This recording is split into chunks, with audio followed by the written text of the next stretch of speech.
Bismillahir Rahmanir Rahim. Alhamdulillahi Rabbil Alameen. Wal aqibatu lil muttaqeen. Wa la udwana illa ala dhalimin. Wa ashhadu an la ilaha illallah wahdahu la sharika lah. Wa ashhadu anna Muhammadan abduhu wa rasuluh sallallahu alayhi wa ala alihi wa ashabihi wa man da'a bi da'watihi wa istanna bi sunnati ila yawmiddin wa sallam tasliman kathira. Amma ba'd. All praises are due to Allah, Lord of the worlds, and surely there is no animosity except for the oppressor, and I bear witness that Allah is one and has no partners, and that Muhammad, the son of Abdullah, is his servant and his last messenger. And may Allah always and constantly send peace and blessings to Muhammad, to his family, to his companions, to all those who call to his way and establish his sunnah to the day of judgment. As to what follows, my beloved brothers and sisters, Assalamu alaikum wa rahmatullahi wa barakatuh. Alhamdulillah, it is a great pleasure to be here and to again be in a masjid in the Ottoman style, the Turkish style. Alhamdulillah, it takes me back to a journey that I had to Istanbul, where we had a number of people who came from Cape Town and we went into the Middle East. And in the journeys of my life, I remember there was 3 times when I stood in a state of awe, when I was dumbstruck by the size and the majesty of the building and the place where I was at. The first and the greatest experience that I've ever had, like many of you, is coming into Meccatul Mukarramah and then looking at the Kaaba for the first time. And when you look at it, it strikes you, it takes you back centuries to Ibrahim alayhi salam, and you feel something of this, the spiritual presence, you know, and the people making tawaf. There is nothing like looking at people who are making tawaf. And so that memory stayed with me and will always stay with me. Also going to the Prophet's Masjid al-Nabi ﷺ, and feeling the sakina, the peace as you enter into Medina. And I had the opportunity to go there to Medina around 1973. And this is when Medina was totally different than what it is now. And you get more of the original feeling of Medina. And the next time when I was struck by, you know, a presence, a physical presence of a location, was in Cairo, in Egypt, when I went to the pyramids. And when you stand near the pyramid of Giza and you see the size of this building, and you reflect upon the size of the structure and the knowledge that the people must have had to build this structure, it's something that, you know, you can't put it together. And studying the history of Egypt, I recognized the fact that this pyramid was not built by the Pharaoh that we know in the Quran itself. It was built long time before the Pharaoh. And Allah subhanahu wa ta'ala has told us, وَلَقَدْ بَعَثْنَا فِي كُلِّ أُمَّةٍ رَسُولًا أَنْ يَعْبُدُوا اللَّهَ وَاجْتَنِبُوا الطَّاغُوتَ. That we have sent to every nation a messenger, that they would worship Allah and stay away from false deities. And so the ancient Egyptians had something. They had something that the world still does not fully understand. And I stood at awe at the size of this building, and to think that people at that point in time could have constructed something like this is mind-boggling. The other time when I stood at awe at a structure is when I went to Istanbul. And then looking at the Blue Mosque, looking at the structures that the Uthmaniyya, that the Ottomans had built, it struck me at the size of the structures and how much power Muslims actually had. And if you go back in history and look at the buildings in other parts of the world at that point in time, you realize how much power and authority actually was in the hands of Muslims, and how much of a loss it was to us when the Khilafat was taken down in that part of the world, a major loss to the Ummah that we will not regain until we have the consciousness to rebuild the Khilafah and to have our Amir al-Mu'mineen who at least can have some central authority for the Muslim world. And so, alhamdulillah, again seeing this structure and being with this community, I pray that Allah subhanahu wa ta'ala would bless the people who are living in Turkey and would renew the strength in all those who are struggling in that part of the world. May Allah give them strength at this point in time in the struggle that they are going through with the secular forces trying to stop Islam. May Allah raise back Islam in that part of the world and give strength to the people as they had in the past. Brothers and sisters, Allah subhanahu wa ta'ala has revealed to us in His glorious book, in the Arabic language, a revelation that was not only of vital importance to the believers in the time of the Prophet Muhammad ﷺ, but it is still of great importance to us today. And when we read the Quran, we should not read it just as you read any book. We should not read it even as some people want to just memorize. But in the words of one of the great scholars of Africa, of North Africa, Sidi Ahmed Zarruq, rahimahullah, and he in one of his texts, An-Nasihatul Kafiyah, Liman Khassahu Allahu Bil Afiyah. In this text, he was speaking about sincerity to the Quran. How are you sincere to the book of Allah? And he said there's three things: tahsin tilawatihi, wa tadabbur ayatihi, wa itba' awamirihi. Three things. First, tahsin tilawatihi, that we should beautify its recitation. And secondly, we should reflect on its verses. So it's not enough just to read the Quran with tajweed. And the Prophet ﷺ said the time would come when people would read this Quran with beautiful tones and it would not pass their throats. It would just be a beautiful sound. So tahsin tilawatihi wa tadabbur ayatihi wa itba' awamirihi, that we should follow its commands. So it is not enough just to read it and think about it, but those thoughts need to be interpreted into actions. We have to follow what Allah subhanahu wa ta'ala is telling us and look at this Quran as a guide, and that which will give us knowledge not only of this time but of the future to come. And in this light, Allah Azza wa Jal has revealed in the oft-repeated verses, A'udhu billahi minash shaitanir rajim, Ya ayyuhalladhina amanu taqullaha haqqa tuqati, wa la tamutunna illa wa antum muslimun. O you who believe, fear Allah in the way He should be feared, and do not die except in a state of Islam. And so here Allah tells us that we should have the consciousness in this world, al-khawf wal-raja.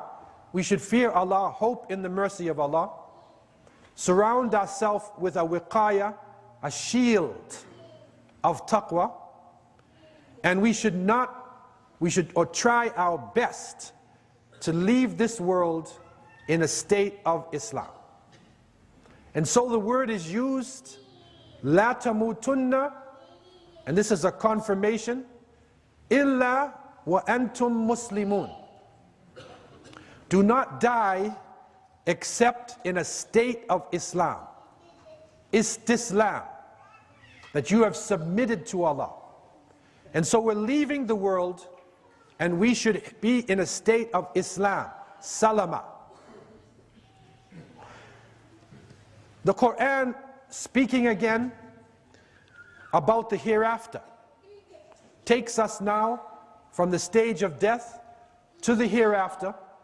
And then Allah has revealed in Surah Ash-Shu'ara verse 89, يَوْمَ لَا يَنْفَعُ مَالٌ وَلَا بَنُونَ إِلَّا مَنْ أَتَى اللَّهُ بِقَلْبٍ سَلِيمٍ. That on that day, on the day of judgment, your wealth nor your children will be of no benefit to you. The only benefit a person will get is the one who comes to Allah with a sound heart. بِقَلْبٍ salim. And salim is also from salama. And so that state of istislam, the heart needs to be in the state of istislam. That we not only say that we're Muslims, but that we are in submission to Allah, enter into the barzakh zone of the next life as Muslims, and when we come to Allah Azza wa Jal, the only benefit we will get is to have a sound heart, that we are in this tranquil state, in submission and in peace. And so the heart is a crucial object. The heart is the essence. It is not just that lump of flesh. The heart, as you can see, coming to Allah subhanahu wa ta'ala, it's not just the lump of flesh pumping blood, but it is your conscience.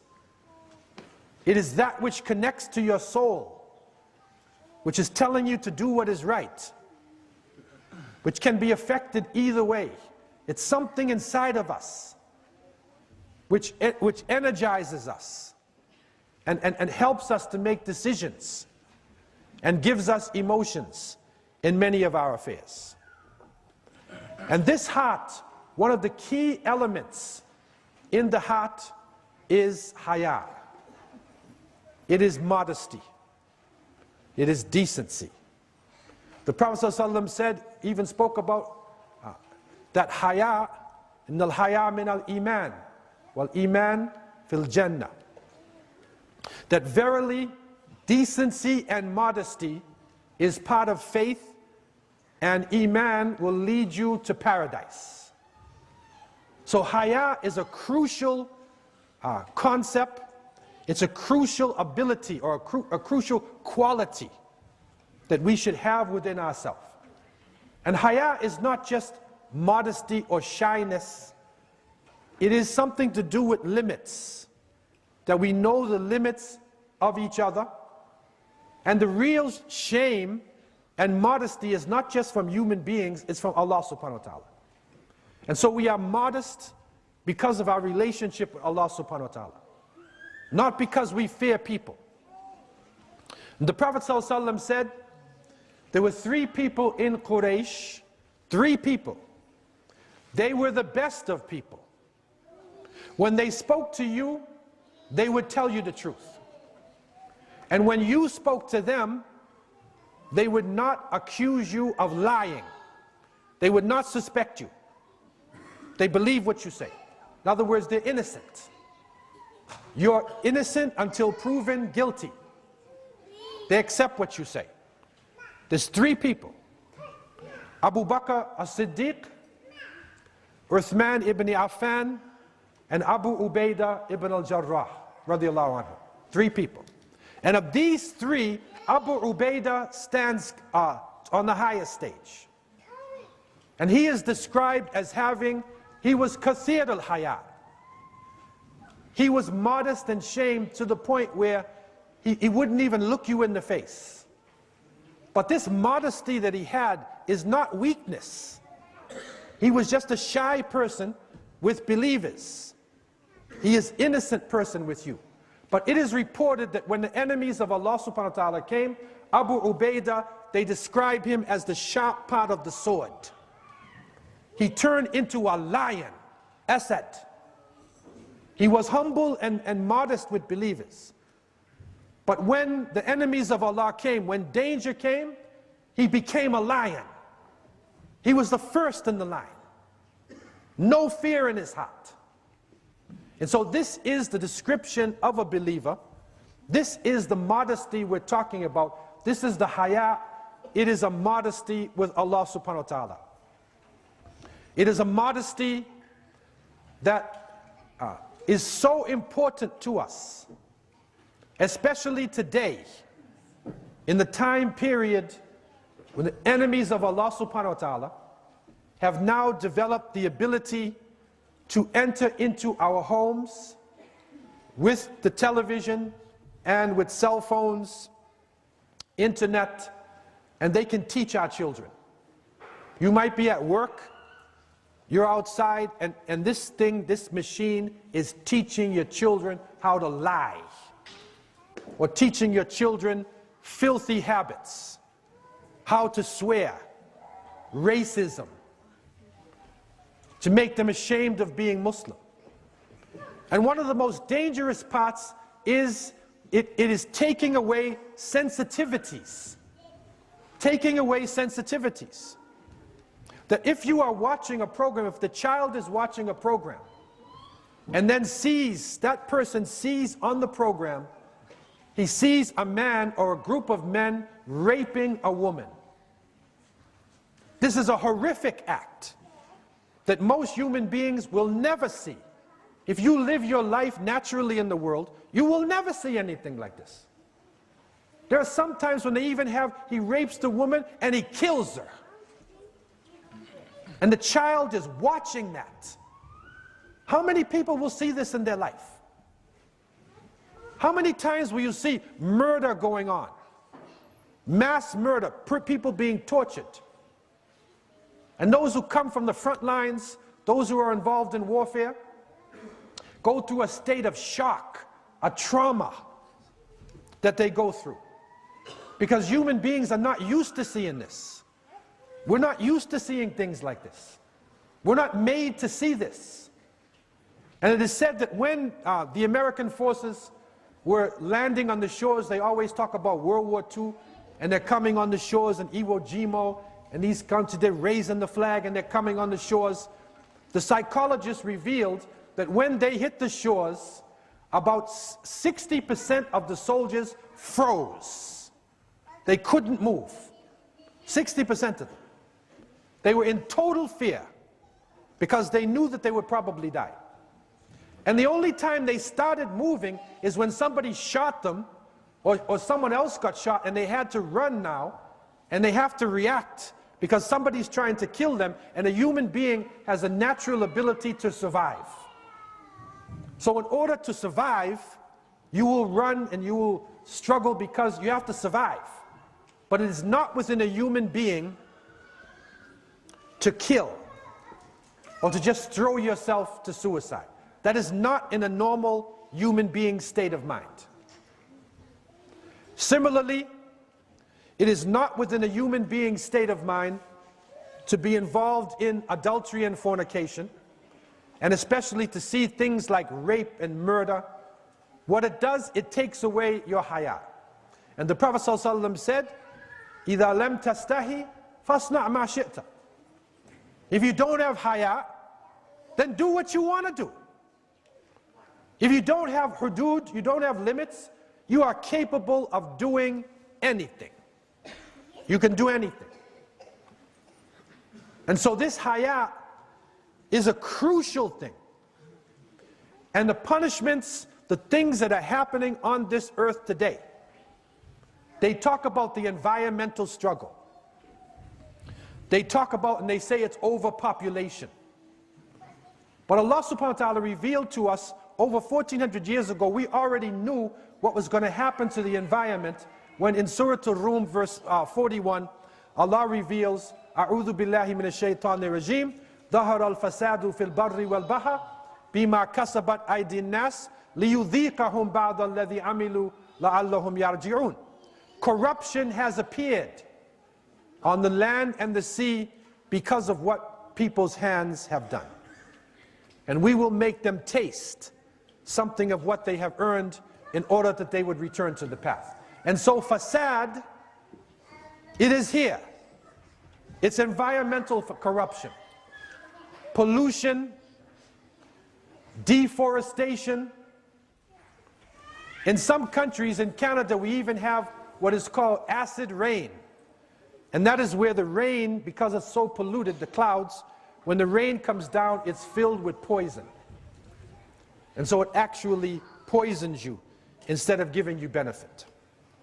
And so the actions of people are what is bringing on what we see in the environment. And the Prophet ﷺ said in authentic hadith, إِذَا ظَهَرَ الزِّنَا وَالرِّبَى فِي قَرْيَةٍ فَقَدْ أَحَلُّوا بِأَنفُسِهِمْ عَذَابَ اللَّهِ. That if adultery and fornication and interest and usury come amongst the people, then they have brought the punishment of Allah onto themselves. They have brought it onto themselves. And Sadaqa Allahu al-Azim, Sadaqa Rasulullah alayhi salatu wasalam, it has come to pass, and our younger generation is in a serious situation. Because things that we never even considered, when many people in previous generations are growing up, they're not even involved in sexuality until they're in their late teens, 20s, or maybe in their 30 years old. But now the younger generation is seeing this, and adultery is so widespread. It is a horrible thing. Allah subhanahu wa ta'ala tells us in the Quran, Allah tells us, وَلَا تَقْرَبُوا الزِّنَا إِنَّهُ كَانَ فَاحِشًا وَسَاءَ سَبِيلًا. Allah said, don't come near to zina. He didn't say don't do it. Like you'll see other things, other sins, وَلَا تَقْتُلُوا النَّفْسِ الَّتِي حَرَّمَ اللَّهُ إِلَّا بِالْحَقِّ. Do not kill. Right? Do not take intoxicants. But here it says, وَلَا تَقْرَبُوا الزِّنَا. Don't come near to it. Why would that be? Because killing, as we said, is not a natural thing to see somebody die. It is not a natural thing for a robbery to take place and somebody screaming and they lost their goods. But a relationship between male and female, Allah made us for that. Allah made an attraction between male and female, and so when you carry out the act, you are doing something natural. Your body thinks it's natural. That's why Allah said, don't come near it. Don't come near it. And so the struggle that is going on, the struggle for haya, this is a crucial struggle which is affecting Muslims today. And the enemies of Allah subhanahu wa ta'ala, the secular forces, they know this very well. And so they are pressurizing Muslims, pressurizing us to wear the tightest of clothes. And this is not only female, that's male as well. Pressurizing us for the man to look like a woman, for the woman to look like a man. Pressurizing us, especially for the woman in hijab, to force her to take it off. They can't stand it. They hate to see it. Because it represents haya. And the shaitan, wa'iyadu billah, and his forces know that this is one of the elements that makes the heart of a believer sound. It makes you, it keeps you on the path. It is reported that 2 years ago, a woman in Germany, a Muslim woman, wearing hijab, that she was taking her child out, and she went to a park, and she wanted to have the child ride the swing. But on the swing was a skinhead, a right-wing skinhead. He was riding the swing. And he looked at her, and she said, "Can you get off the swing? My baby can ride." And then he started to swear at her, and to curse her, and to call her a fundamentalist Muslim, Islamist, terrorist, wearing your hijab, insulting her, and continuing on as much as he could. She was a strong sister, though, and she took it to the authorities. And in Germany and most Western countries, they have laws against abuse. They have laws for this. And so she took it to the court, and the man was fined 780 euros. He had to pay a fine. But the skinhead was mad because there's more to this thing than just paying the fine. To him, it was a struggle. He had fought against a Muslim, a woman who's wearing hijab, who they think is attacking their society. He insulted her, he attacked her, he thought he did his job, so he appealed the case. The case came up last summer in July, and the sister Marwa Sherbini, who was an Egyptian woman, she and her husband were in the courtroom, and when she went to make her testimony, and she had her child with her, and she was pregnant. Just imagine this now, you are in the courtroom, a civil courtroom, the judge is there, and all the people have suits on, and the press is there, and the police are standing there, and the skinhead jumped off his booth, and he grabbed the sister, and he stabbed her 18 times. 18 times, man. Not once. 18 times. He stabbed her in front of everybody, and then her husband got up and ran to try to save her, and the police shot her husband. Not the skinhead. They shot the husband. And then then it broke. And the world recognized this. But they didn't move. The secular countries who see the hijab, who see modesty as one of their enemies, they didn't move, they didn't take it serious. Muslim countries tried to move, but they didn't take it serious. And finally, he has been found guilty. But where is the reaction? Where was the press? Where is the people coming out and feeling disgusted? A woman pregnant with her child right there, stabbed 18 times in a court. This is the battle for haya, is the battle for modesty. And this battle is deeper than what you think. It is deeper than what you think. The Christian missionaries called the battle for the hearts. They are struggling now in our countries. They are struggling using the mass media, using internet, movies, battling for the hearts of people. And behind them is the shaitan, the evil one, wa'iyadu billah, who wants to take us off the path. And so this struggle that we see is a serious one. The battle for the hearts. The heart is that which, as the Prophet ﷺ said, there is a lump of flesh in the body. إِذَا صَلَحَتْ صَلَحَ الْجَسَدُ كُلُّ وَإِذَا فَسَدَتْ فَسَدَ الْجَسَدُ كُلُّ أَلَا وَهِيَ الْقَلْبُ. He said there is a lump of flesh in the body. If it is sound, the whole body is sound. And if it is corrupted, the whole body is corrupted. And that is the heart. And so the struggle going on now in our countries, it's not only a hot war. There is a hot war going on in many parts. Muslims are under the gun. But there is another struggle which is deeper, which is for the very essence, our hearts. It's for the hearts of our children and for the future generations. And that is the real struggle that is going on. And our people are facing this all over the world. And so we have to realize how important it is to protect the heart. We need to protect ourselves. And the great ulama have told us very clearly, Man arafa qalbahu, arafa rabbah.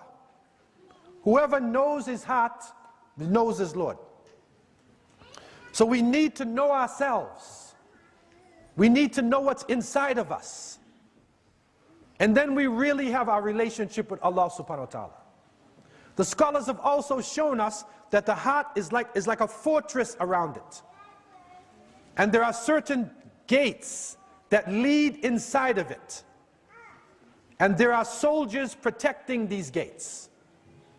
And so we need to know what are the gates? The shaitan and his forces are trying to get inside the heart and to reach us, to take us off the path. And this struggle is not as clear as what you think it is. Sometimes it is something which you think is a trivial thing, but it's not a small thing. It opens up a way for your heart to be destroyed. And so we need to know Madakhil Iblis. We need to know the inroads of the shaitan to our hearts, wal-iyadu billah.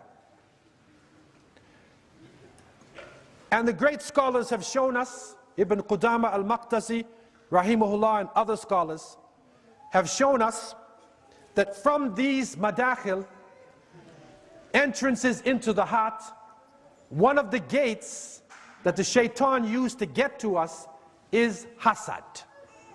It is envy and jealousy.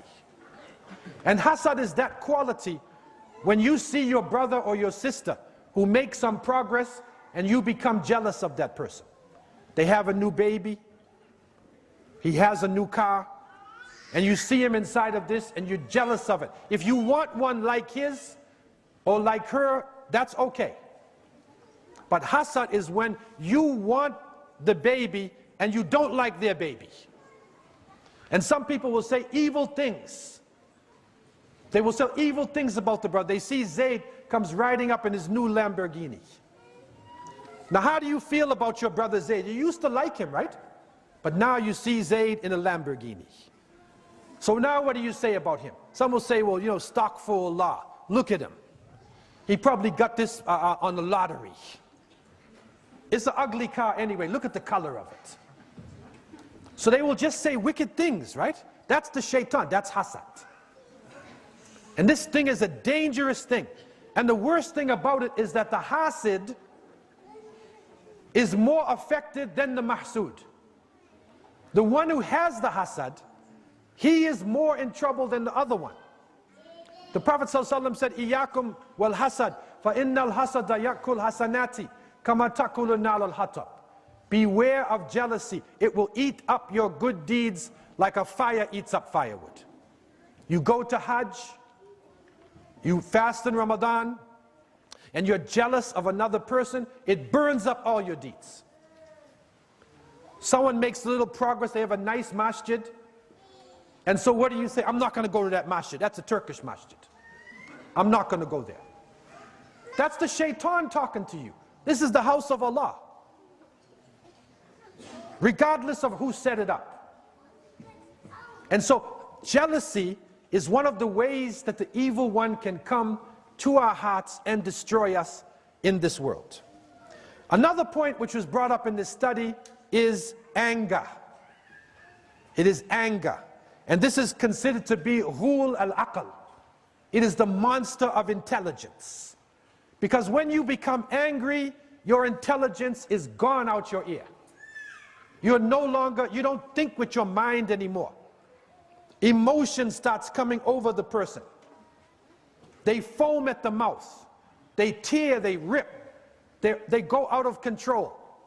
And so anger is a dangerous way, and we need to control our anger. Our emotions need to be for Allah subhanahu wa ta'ala. We need to love for Allah, and if we hate and have anger, it should be for Allah subhanahu wa ta'ala, not for ourselves. And it needs to be controlled. Discipline and self-control. And so this emotion, this actually is a door by which the evil one can come into our hearts. Another area is the shahwa. And this is desires. That through our desires, the evil one comes to us, enters into our minds, into our bodies, especially those desires. And one of the areas that the ulama show us is when we are filled. That is the shaba. When we are filled with food, when we feel satisfied with the dunya, satisfied with the world, and we lay back, this is a way that the evil one, wa'iyadu billah, comes to us.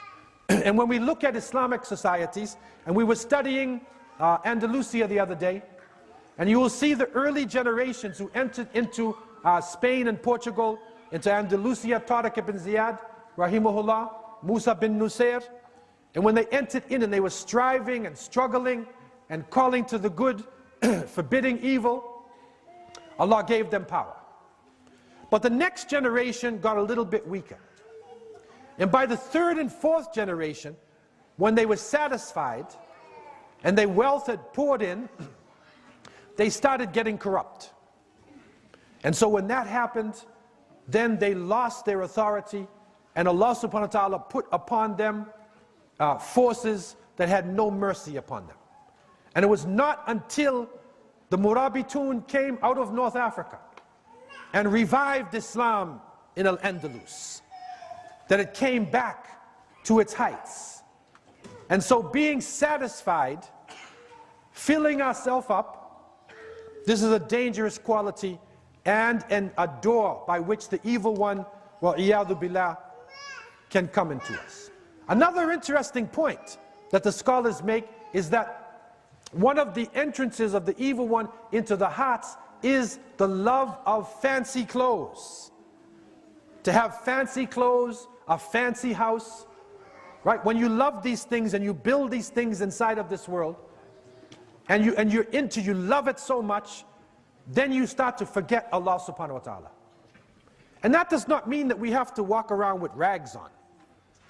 But we have to be moderate. We have moderation in how we dress and how we act. When we cover ourselves with gold and silver and with jewels and show off with our clothing, then we have entered a dangerous area where the evil one can come to us. Remember how important it is. Remember, never forget that Allah says, when He speaks about the Day of Judgment, يَوْمَ لَا يَنْفَعُ مَالٌ وَلَا بَنُونَ إِلَّا مَنْ أَتَى اللَّهَ بِقَلْبٍ سَلِيمٍ. That on the Day of Judgment, your wealth, your money will be of no benefit unless your heart is sound. So you have to protect your heart.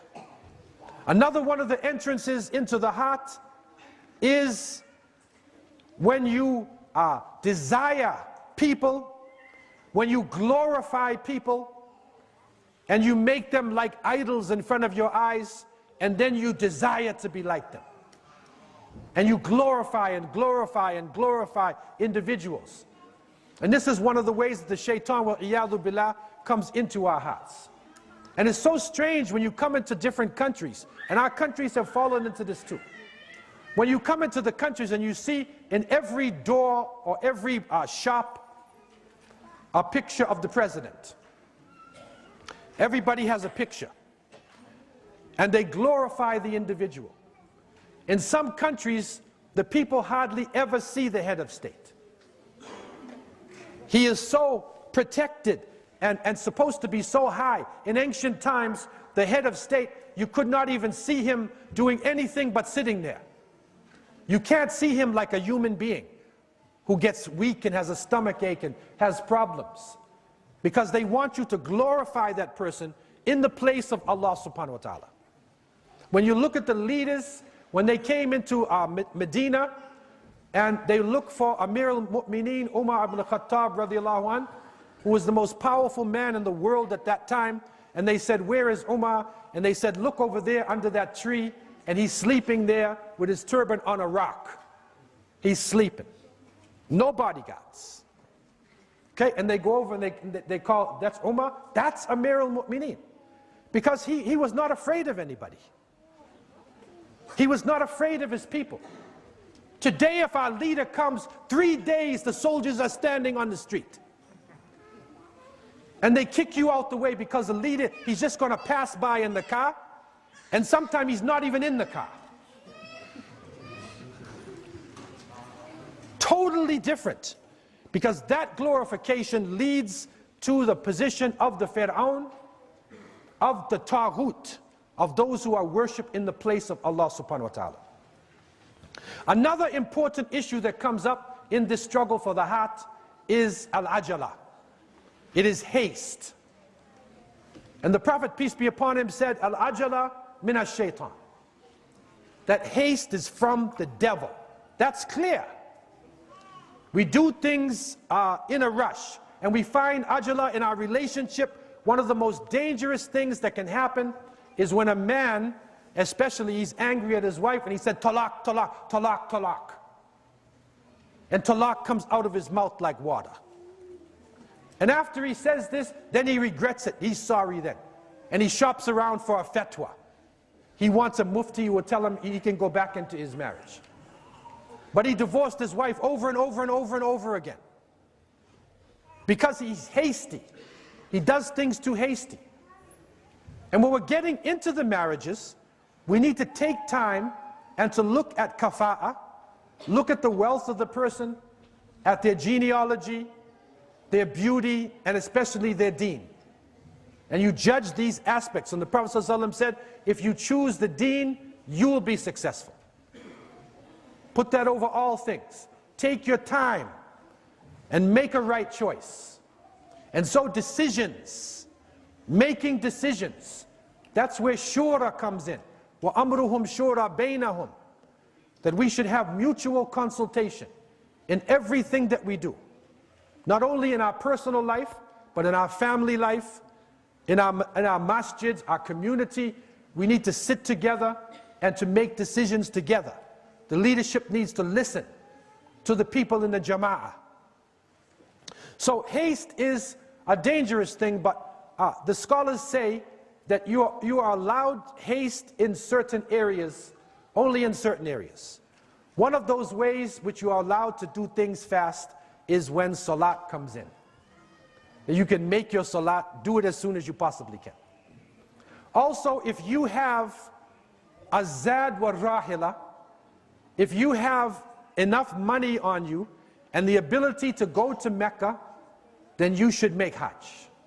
Don't wait and say, 20 years when I reach 50 years old, or I reach 60 years old, then I'll make Hajj. Don't wait until that time. Don't take your money and go to Paris, or you go to London, or you go to Disneyland, or you go to New York City. Make your Hajj. If you have a Zad wa Rahila, if you have the ability to make that Hajj, then the scholars say, do it right away. Do it, and don't wait. Especially if you're young and strong, and you can go there and perform your manasik properly, then you should try to make that pilgrimage as soon as you possibly can. So these few points are the only ways where haste comes in. Another issue which is extremely important and one of the entrances into the heart that destroys us, and this is an interesting point that the scholars brought up, and it's amazing, some of these scholars lived 1,000 years ago, but it's like they're talking to us today. He said one of the entrances of the evil one into the hearts is when people become fanatical in their school of thought. Look at this wisdom. You become fanatical in your school of thought. I am a Hanafi, I am Maliki, I am Shafi'i. I'm not even talking about people who are outside of the deen. I'm talking about right in Ahl Sunnah wa Jama'ah, that people will become fanatic with each other. A brother came up to me one time and he said, Brother Abdullah, is it permissible for a Hanafi to marry a Shafi? So I said, what are you, Jehovah's Witness and Catholics? And what are you, man? Is it permissible? The Imams were students and teachers of each other. They had the highest respect for each other. And it is reported that when Imam al-Shafi'i, rahimahullah, when he went to Iraq, and he prayed Fajr in the masjid of Imam Abu Hanifa. And the Shafi'i's fatwa was at Fajr that you should make dua kunut. That you should make this dua. And the Shafi'is will make dua kunut constantly in Fajr. And so they asked the Imam to lead Salat. And when he led the Salat, he did not make dua kunut. And they said, Subhanallah, Imam, why didn't you make it? He said, I am in the masjid of Imam Abu Hanifa. I respect his position. He respected his position. And so they were teachers and students of each other. It is reported that Imam Malik, rahimahullah, the Imam of Dar al-Hijrah, that he was in Medina and the governor of Mecca sent a young person to him and said, teach this young man. And Imam Malik was the kind of person, he said, okay, I don't follow the governors. What is this? They said, look at the boy. So they brought the young man, and Imam Malik looked at him and asked him some questions. And then the people were surprised. Imam Malik said, this boy has a future. This boy has a future. Put him in a circle. Okay, you know who that boy was? That was Imam Shafi'i. That was Imam Shafi'i. He said, this boy has a future. So these are teachers and students of each other. They did not give us fiqh to divide us into different religions or different groups as though we are Protestants and Catholics.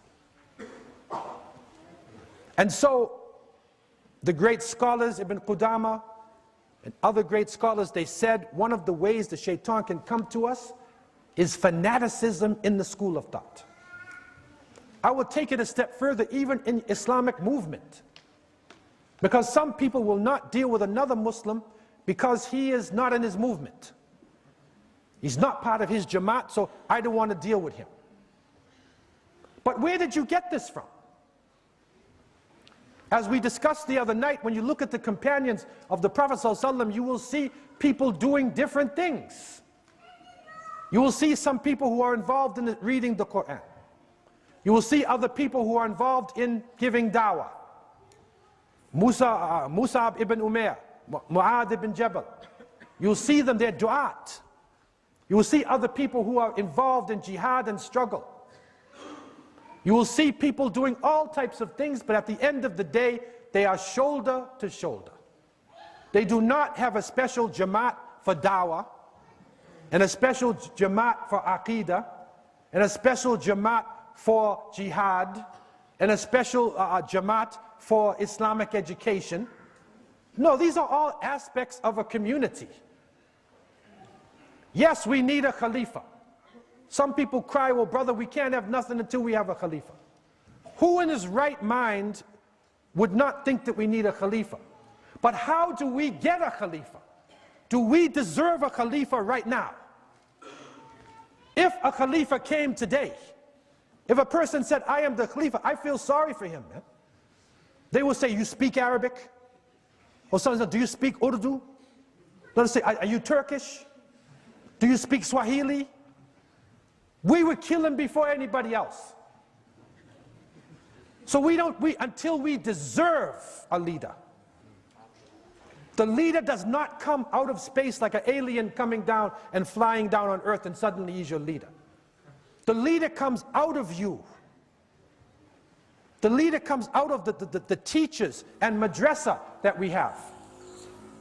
You look at the great leaders, it is said that the Sultan Muhammad al-Fatih, it is said his teacher said to him, you will open Constantinople. He was taught this lesson from when he was young. This is your mission. You will open up Constantinople. It is also said Sultan Salahuddin, rahimahullah, he was a student underneath Nuruddin Zengi. He got his lessons from Nuruddin Zengi, and his teachers gave him the guidance. And then he grew up inside of this light and became the great Sultan Salahuddin, rahimahullah. So leaders do not come in a vacuum. They come out of our madrasa, they come out of our society, and now is the time for unity amongst the Muslims. We need to look at each other and stop looking at another person and base his color, or look at him and judge him because of his language, or because of his tribe. We need to look at each other and judge another person. It's taqwa. The Prophet ﷺ said, it's the consciousness of Allah which separates us. It is not any of these physical things. These physical things are here now and it goes away. When I die, when you die, we go down under the ground and the body is no longer there. The only thing left in me is my soul. So the real me is a ruh. It is my soul. The real you is your soul. So we are a group of souls, arwah, who are here today with each other. And when we go into the barzakh, there is no Arabic soul, there's no Ajami soul, there's no European soul, no African soul, there's no female soul or male soul. We are arwah. Allah put us in this form that we would know one another, not despise one another. It's a test. Whatever form He put you in, that's your test. And you have to live with this. And so, it is the time of unity, and not fanaticism one way or another. If the Imam saw somebody else amongst the ulama who had something different than them, or that they disagreed with, they would give advice to their brother. They would give advice. If the person disagreed, make dua. Make dua for that person. Don't scandalize that person, backbite, hate that person. Make dua for that person. Pray that Allah will help him if you think that you're right. That is the time that we are living in now. Another interesting point that comes in Madakhil Iblis, in the way that the shaitan comes to the hearts of individuals, and this is an interesting point that the scholars have brought up. They said when you force people to look for the sifat, the descriptions of Allah, if you spend your time looking for the descriptions of Allah and trying to figure out who is Allah, where is Allah, and then you're testing other people like this. You will go to a person and you say, where is Allah? Give me this descriptions of Allah. If that person answers right, you say he's not a Muslim. Instead of teaching that person something that you know, you will test that person in order to bring that person down. This is one of the ways that the evil one, wal-iyadu billah, comes to the hearts of the believers. And when we try to figure out the qada and qadar, and we spend our time trying to figure it out, it weakens us. Because we will never figure out Allah subhanahu wa ta'ala, laysa kamithlihi shay.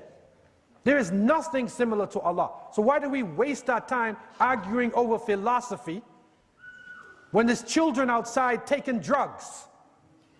Our children are taking drugs. And there's drug dealers coming into our communities. And they're selling drugs to our children. And they will turn our girls and boys into prostitutes. I'm sorry for being so straightforward. But it's happening right now. And it's in our community. And they will increase the drugs in our community. They will increase the pornography in our community. Why? Because they want to take haya out of our hearts. And they want to make us do those things that they know will take us off the path. The final point of the many points in dealing Madakhil Iblis that we need to watch out for, and that is Su'a Dhann al-Muslimin. And that is when you have suspicion, you suspect other Muslims. You suspect people. You think bad thoughts about individuals before you even go to them. Su'a Dhann. And that is an important thing. That will destroy the heart of the individual. And so we need to protect ourselves from the inside. Protect ourselves.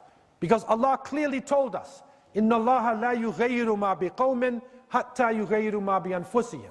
Allah will not change the condition of a people until they change that which is in themselves. No change. We start making a move on ourselves.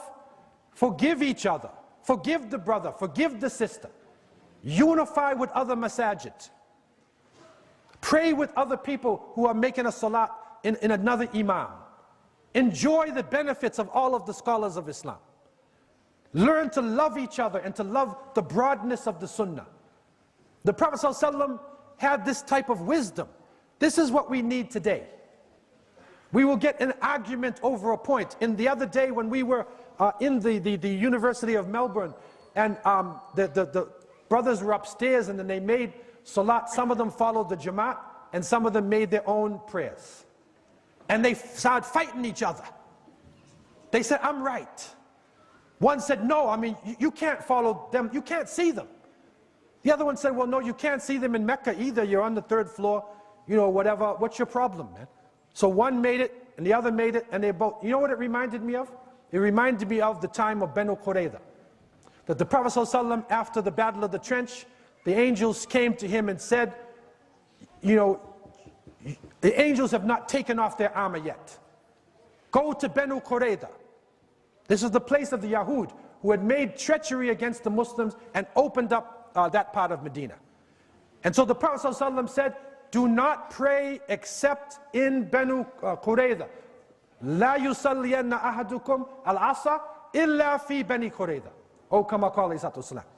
None of you should make Asr Salat until you reach Banu Qurayza. Some of the Sahaba said no. The Prophet said this, but Allah subhanahu wa ta'ala said we should pray Asr on time. So I'm making Salat. Because Allah is above the Prophet. That's his decision. The other people said, no, Rasulullah sallallahu alaihi wasallam said this. So we're going to hold Asr and reach Banu Qurayza. And they start fighting each other. I am right, like my fatwa is right. They didn't say my school of thought. They didn't have imams then, right? But then they said, no, my opinion is this. Yes or no, my opinion is that. And so when they reached the Prophet sallallahu alaihi wasallam and they said, which one is right? You know what his answer was? Both of you are correct. You are both correct. You made your decision based on submission to Allah. You made your decision following the sunnah of the Prophet ﷺ. You are both correct. And we say to our brothers in consultation with the imams and leadership here, whether you're upstairs in the University of Melbourne or pray by yourself, you're both correct. We don't have to fight each other over small things like this. This is how the shaitan, the evil one, comes to us and brings disunity in the ranks of the believers. So I leave you with these thoughts, and I ask Allah subhanahu wa ta'ala to have mercy on me and you, and I pray that Allah would bless this masjid and bring back the glory of the great Uthmaniyya of the Ottoman Empire. May Allah bring it back to the Muslim Ummah and unite the ranks of the believers everywhere we are in this planet. أقول قولي هذا وأستغفر الله لي ولكم والسلام عليكم ورحمة الله وبركاته.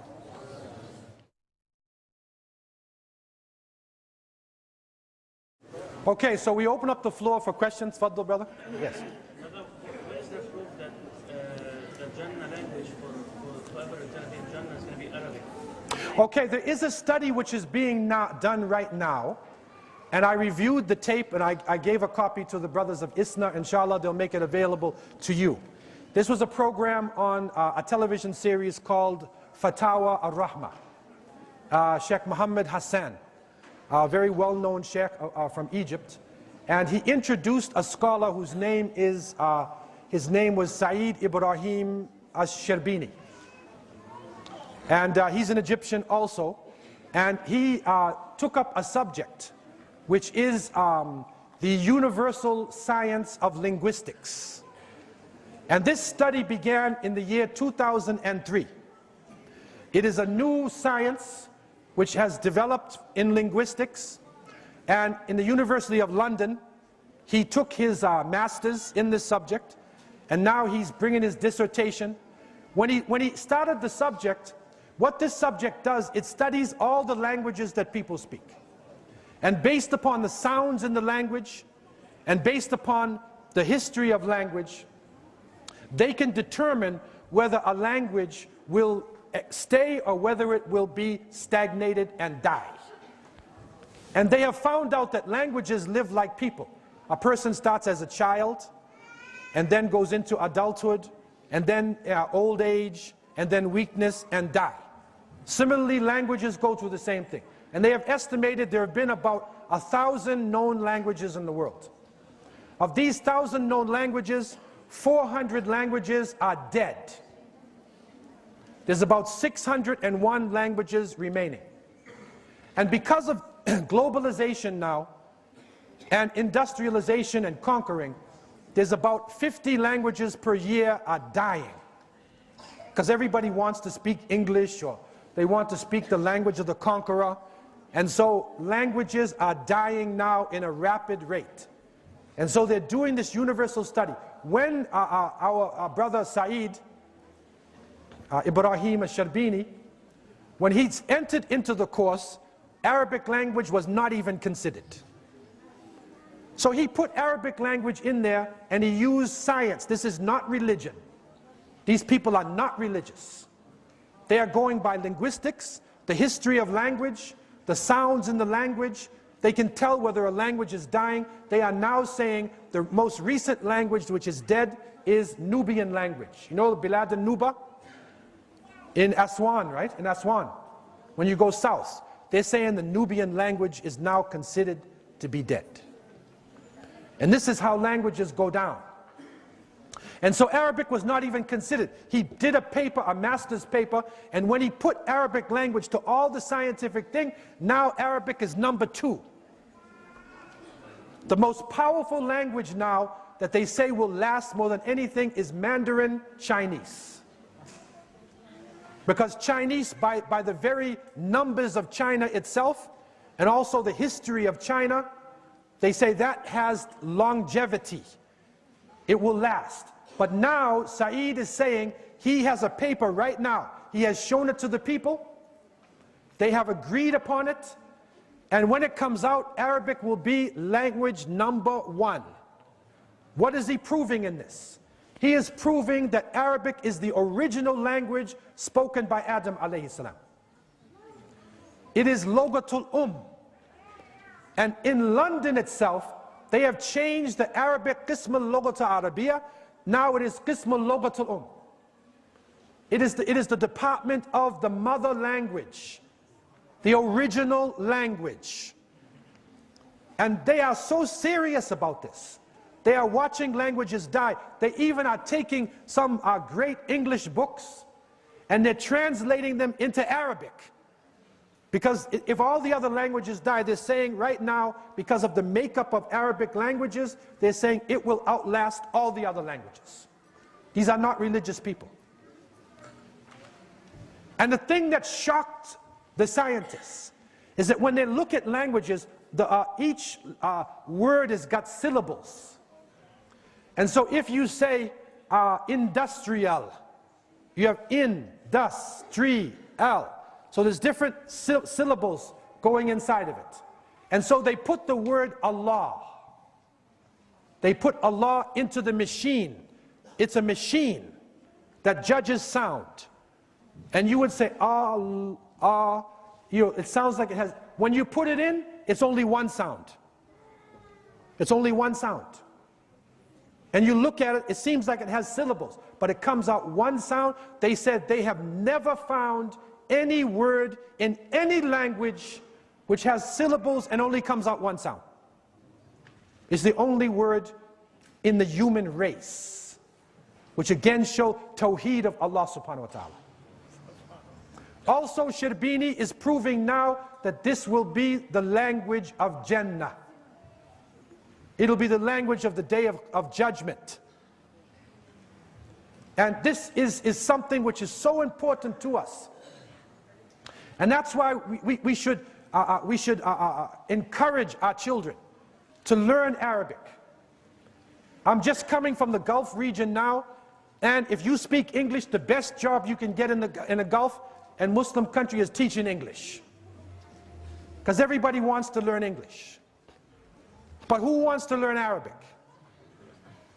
And this is something that Shaitan is doing to us. These are non-Muslims. And some of these people have accepted Islam based on the work of Shirbini. They say, I'm Muslim. This is the language. Because I can see your language is going to outlast every language. And he tells them the basis of this language, the longevity, is the Quran. You want to understand Arabic, go to the Quran. That's the basis. And so we need to learn classical Arabic.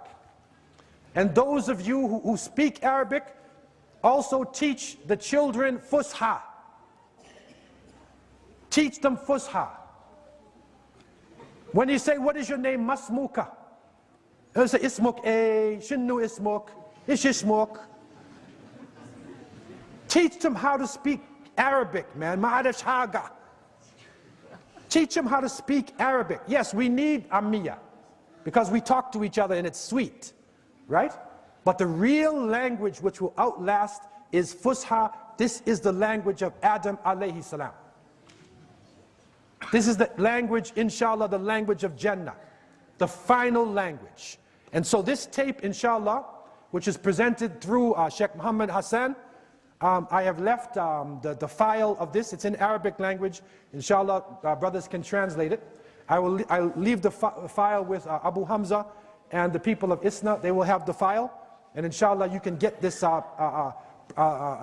little disc or this file, and you can watch the program on Fatawa al-Rahma. And we're waiting for more studies from Saeed Ibrahim al-Shirbini. Jazahullah khair. Question? Just ask two questions. One, definition about fatwa. The other question is, I'm from Somalia, and we have this topic you talk about, 5 different religious groups. Right. They're all Muslim, but a lot of them they do in different ways, and they all claiming they're different Muslims. So what your comments there? Okay, well, I mean, I am not a mufti myself. I am a dawah person. I'm a da'iyah, right? And but you know, the fatwa is giving you a religious decision, and they have to take into consideration, you know, the environment and the circumstances. You know, they use the Quran and the Sunnah and the ijma', and they will bring you, you know, a proper decision based upon all the circumstances. So the mufti should not give you a decision immediately. They will sit down and look at it and give you a proper decision. In terms of Somalia itself, and we make dua that Allah will bless that land and will bring peace to the land. I became very close to the Somali nation myself. I was the Imam of the Jami Mosque in Toronto, which has one of the largest communities in the world now, Somali communities. In 1985, there was 2 Somalis in the mosque.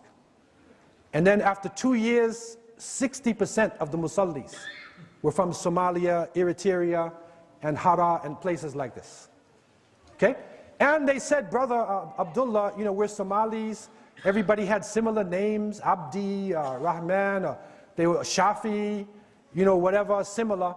And then one day, there was a struggle in Western Somalia called Ogaden.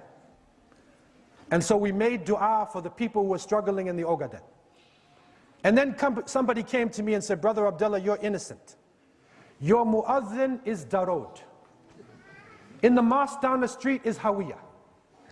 On the northern side is Ishaq. Right? And I'm saying, what is this, man? Then they said, now you don't know Midigan, the Midiganis. Right? Somalis know what I'm talking about. Right? Jarir. And there's different groups. And so this tribalism, the Prophet ﷺ said, leave tribalism and nationalism. It is filthy. Tribalism is killing us. And I know that people have died. And it's not easy to forgive somebody who killed someone in your family. But the Prophet ﷺ and his companions, when they opened up Mecca, they had to embrace people who tortured them to death, who killed their families, who drove them out of their homes. They had to embrace them as their brothers and sisters. They had to forgive them, man. So we as Muslims, we need to forgive each other. We have to forgive each other. How to come out of the problem? Allah knows best. I can only say on the outside, you know, we have to return to the essence of Islam, and we make dua for the people in that region there. In terms of, we want to talk about the subject here. For your everyday fiqh questions, you need to go to the local faqih, right, for everyday fiqh. Okay? And but general questions we want to try to deal with. What do you do if you're forced to commit haram and become an unmodest person because your life depends upon it? The Prophet ﷺ said that anything that we do by khata and nisyan, if you make a mistake or you forget or you're compelled, you're forced to do something, the pen is lifted. The pen is not writing. So if somebody's forced to do something which is haram, the pen is not writing. If you do something by mistake, you're forgiven. If you do something forgetfully, you're forgiven. We were talking earlier today about Ammar ibn Yasir, radiallahu anh. Ammar came to the Prophet ﷺ and he said, I have destroyed myself. And the Prophet said, how? He said, I said kalimatul kufr. He was tortured. And he said the word of disbelief. The Prophet ﷺ said, how was your heart? He said, my heart was strong in faith. So the Prophet said, then you are on the path, or in words. you're okay. So anything done by force, the pen is not writing at that time. How do you protect your heart from corruption that we are surrounded by and attain a sound heart? This is the thing, we need to know, like these madakhil, these are the entrances of the shaitan into the hearts. So just like soldiers that are guarding the fort, you need to guard yourself against some of these areas.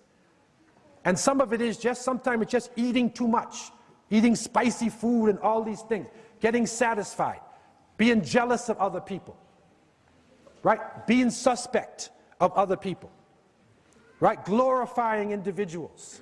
Some of these things, these are the things we need to protect our hearts from. And these are practical issues that we will face in our lives, and we need to take it as a practical thing. It says, what advice can you give to Muslim brothers who find it hard to stay out of trouble and always end up with the wrong crowd?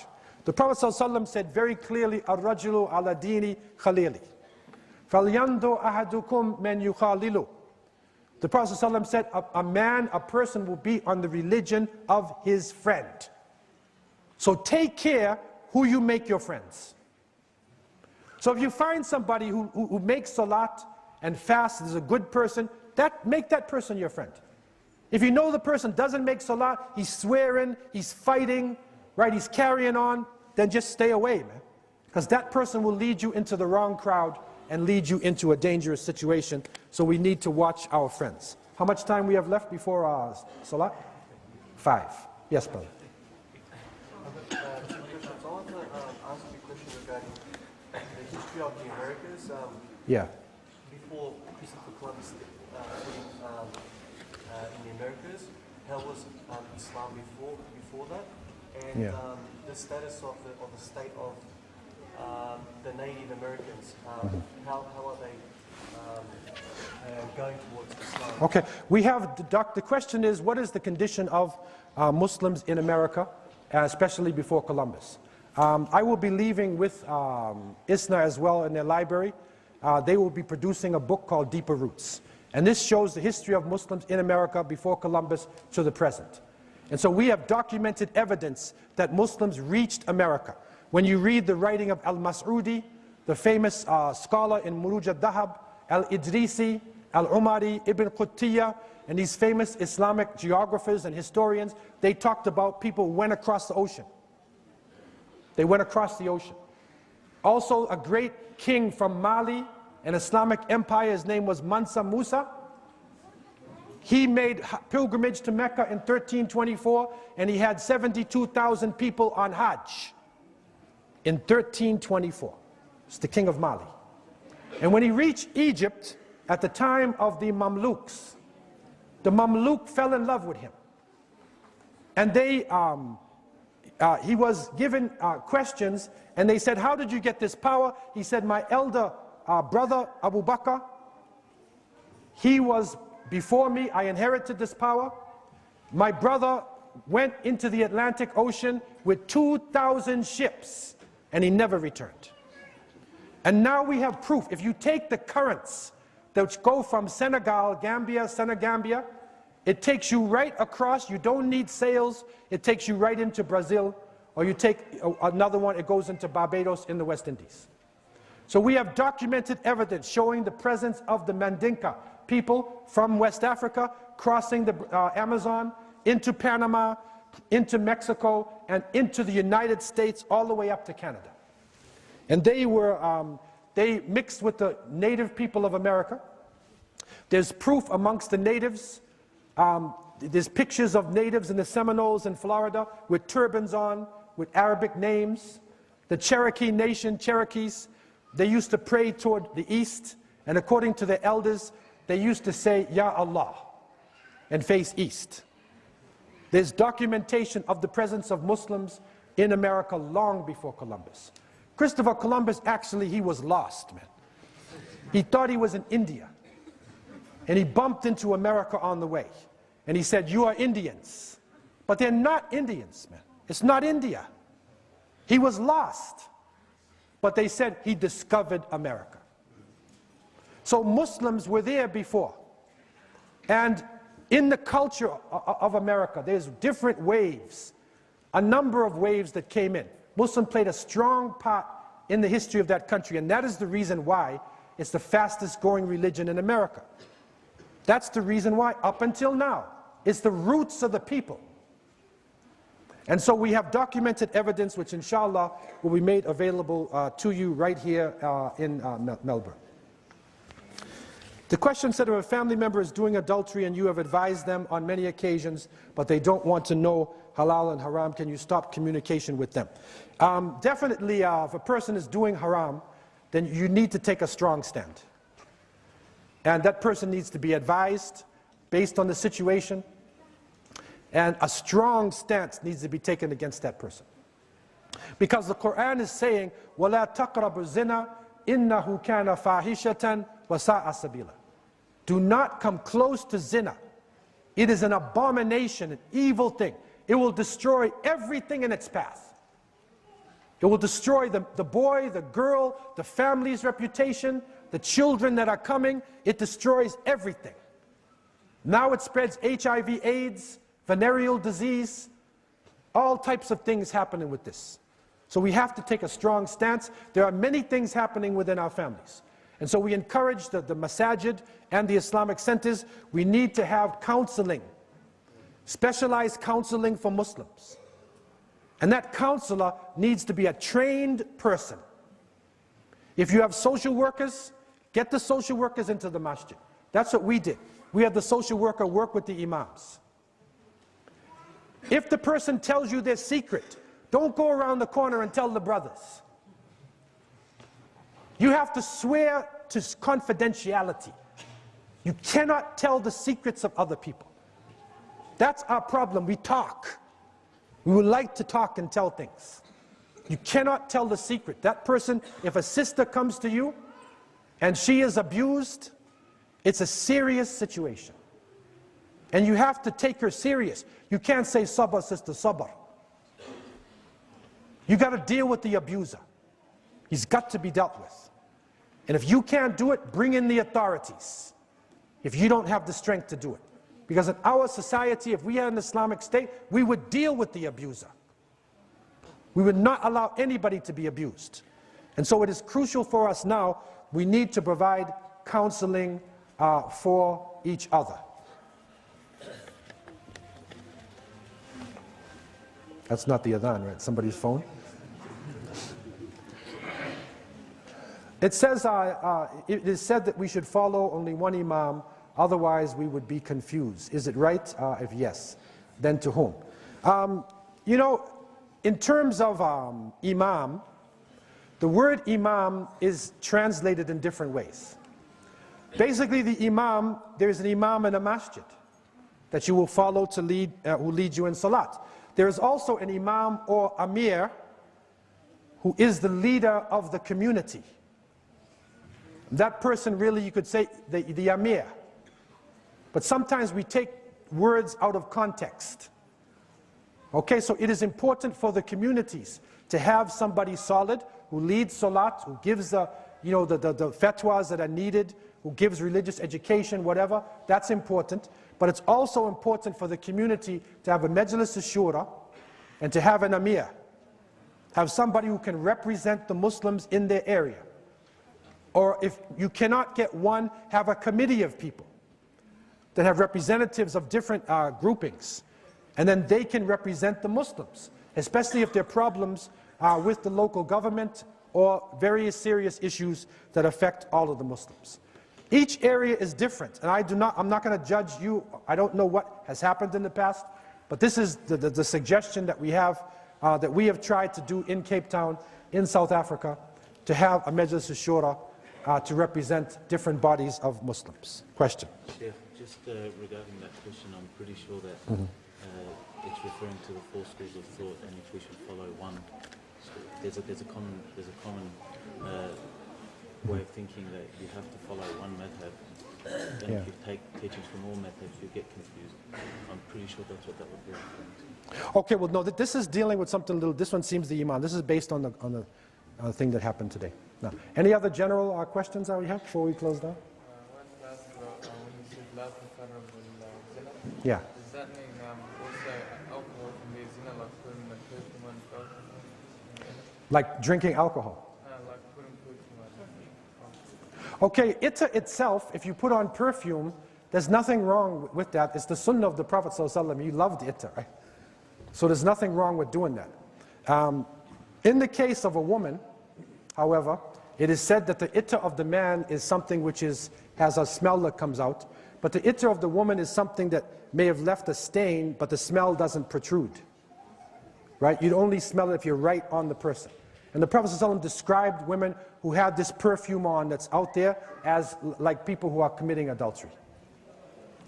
And you will see it when they wear this perfume now. Like I said, I'm just coming out of the Gulf region and stuff, and whatever, they have all these perfume shops, right? And they're wearing this you walk along and the perfume hits you. And it like floors you on the ground because of the smell. Right? So these things are dangerous. Anything which is going to lead us to fornication and adultery, we should avoid. We should avoid all of these things. Now, yes, ma'am. You know the progress of the we about the Rasul sallallahu alaihi wasallam. You know whether it's going to be done and how it's going to be done. Is it going to be done properly, or is it going to be done based on what the Western world wants? Yeah, there is some discussion about.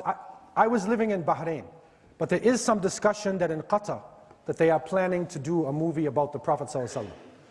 And but now they're just researching it and whatnot. But they appear to be the people who are doing it appear to be very religious people.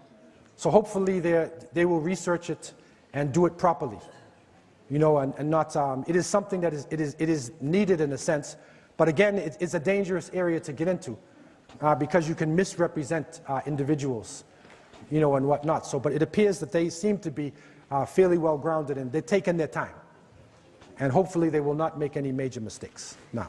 Brother, there was talk about trying to rewrite the Quran. Yeah.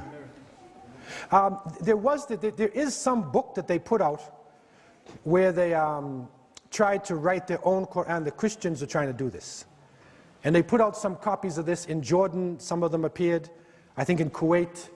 And they appeared so that, you know, they tried to write their own thing like this. But of course, they will never be able to do it. In the Arabic language, of course, nobody has ever been able to, and up until now, they have never done it. And what things that they tried was laughable in terms of the language and whatnot. You know, they have given up now in trying to do that. Now what they're trying to do is to give a bad image of Islam and to say that the Quran leads to terrorism, and they say Islamofascism, that it's fascism. This is the latest attack which is coming now, a movie called Obsession, which was passed around in the United States. So this is the latest things, you know, that has come. Okay, one more final point. Yes, regarding the hasad, you said it eats your hasanat and the fire eats you. If you feel hasad in your heart and you do not act on it, you do the same effect. Okay, this is an important point about jealousy. This is the final question. And this is the point about everybody can feel hasad, something inside of yourself. But you need, the scholars say, you need to remember, you know, your opposition with Allah subhanahu wa ta'ala, that material things come and they go. And when we think about this, you know, then it can take hasad of our heart. Because sometimes if a person has a lot of money, it's actually a curse. It's not a blessing. And we see it has happened to many societies in front of us. So, you know, may Allah protect us against this and clean our hearts and unite our ranks. Subhanakallahumma bihamdika, nashhadu an la ilaha illa anta, astaghfiruka wa natubu ilayk. Akhir da'wana alhamdulillahi rabbil alameen. Wassalamu alaikum wa rahmatullahi wa barakatuh.